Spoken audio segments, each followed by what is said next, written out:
Three members of a specialized temporal crew entered the extraction shuttle, taking their seats for a high-risk observational mission to the ancient past. On board were Captain Marcus Drake, the wealthy tech magnate Julian Cross, and the head chrono engineer, Dr. Elena Vance. Captain Drake prepped the primary flight deck, running down a rigorous manual checklist while Dr. Vance calibrated the core navigation grid. Julian Cross sat rigidly in his harness, staring at the flashing countdown clock. "Captain, I've done some extensive medical research on our flight protocols. There is a persistent corporate theory that severe time dilation can trigger rare forms of cell mutation in cancer.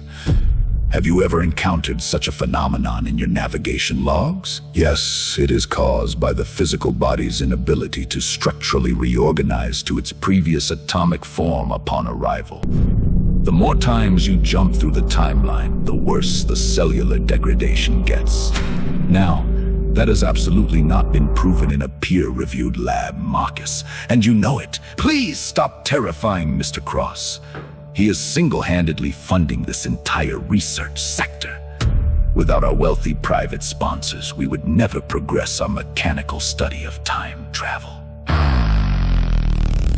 I am living proof of the data. Professor, I've made a dozen historical jumps so far, and I can tell you firsthand that there is something fundamentally wrong inside of me. Not to alarm you, Mr. Cross, just stating the facts, and the further back into the temporal matrix you go, the worse it gets. What is the absolute furthest point you have personally traveled back into the past, Captain? About a year. A year? You must be joking. We are traveling back thousands of years to witness the literal construction of the Great Pyramid of Giza. Are you entirely certain we will be safe? Oh, heck no. I don't think any of us will make it back alive. We have exceptional empirical evidence from our localized animal studies showing we will be perfectly fine. We have sent healthy test rats back 50,000 years into the prehistoric ice sheets, and they returned entirely normal. No, they didn't, Elena. They all died. Not due to the chronological transit itself. We had to perform immediate scientific autopsies on them upon retrieval. We were the literal reason they died, Marcus, not the temporal experiment. Right, and mark my words, someone will be doing autopsies on the three of us as well. There was very little physical movement as the shuttle cut through the chronological barrier and settled onto the wind-swept desert sands, a few miles from the Giza plateau. But as the external monitors booted up, the crew gasped in absolute disbelief.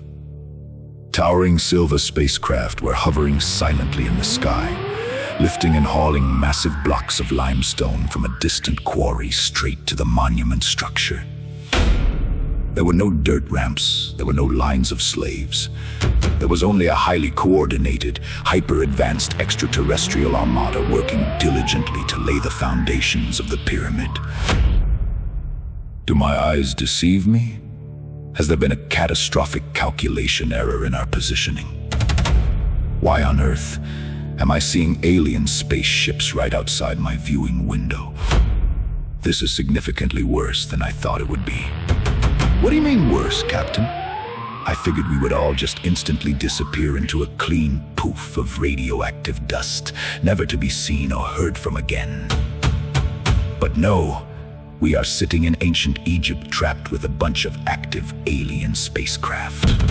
Now, let us not draw wild, unscientific conclusions based on raw visual stimuli. Visual observations are historically the least accurate form of metrics. We have absolutely no data to prove if what we think we are seeing is what is actually happening. For all we know, our brains may be experiencing a mass atmospheric hallucination. Maybe you have a fancy doctorate, lady, but I know an alien spaceship when I see one. And right now, they're getting way too close to our perimeter for my comfort. I think they see us. Is there anything you can do to navigate us away? I am fully prepared to pay whatever the financial cost to ensure our safety.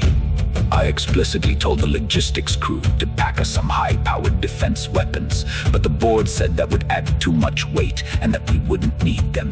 Now we are totally screwed. Look at it. From a historical perspective, humanity has never definitively proven that intelligent alien life built the pyramids until this exact microsecond, and we have the proof. Julian, are you recording the secondary data feed? I believe we have just stumbled upon the most important scientific discovery of the century. I thought time travel was supposed to be the most important scientific discovery of the century. Suddenly, a massive alien freighter drifted drastically off course. The titanic metal hull struck the side of the temporal shuttle, crashing violently into the titanium framing and sending the computer's software cascading into a blind terminal glitch. The shuttle was violently hurled backward, not by human hands, but by a software error, throwing them 100 million years into the primeval past. The battered time shuttle slammed down into an open grass field, bordering a massive prehistoric rainforest in a stagnant, misty lake. The primary airlock door swung open automatically, and an oppressive, suffocating heat spilled into the cabin like blistering steam from a boiling pot. Everyone abandoned ship right now. I think our trajectory landed us in deep water, and if it did, we have about 5 minutes before this metal hull sinks and we all drown. Drake, Elena, and Julian scrambled frantically out of the steaming hatch, collapsing onto the thick grass field to their immense relief. The shuttle was severely bent out of shape, but resting safely on dry land. Dr. Vance stood up, her face draining of color as she stared into the ancient canopy. We need to find secure shelter, and we need to find it fast. Why? What is wrong now, Doctor? Look right past the tree line. That is a living Tyrannosaurus Rex. I recognize the skeletal posture from a textbook on apex dinosaurs. Well, holy buckets of crap if you aren't completely right. I told you guys back at the hangar we weren't gonna make it back alive. I didn't think this was exactly how it was gonna go down, but I did explicitly say we were all completely doomed. Yes, Captain. Please go ahead and pat yourself on your own back while we face extinction. We are all going to die in this swamp, but I would personally rather put that off for as long as humanly possible. I don't see anything out here that remotely resembles shelter. You are standing right next to a massive, reinforced metal box. Why not just get back inside the shuttle? It has to be at least 110 degrees out here in the open air, Elena. It will be twice that temperature within an hour inside that metal death box. I personally cannot stand the heat. I don't think any of us can stand it. Mr. Cross, perhaps our best option is to get into the water. Feel free to take a dip, Doctor, but I don't know what prehistoric monsters are living in that lake, and I would much rather take my chances out in the open with the T-Rex.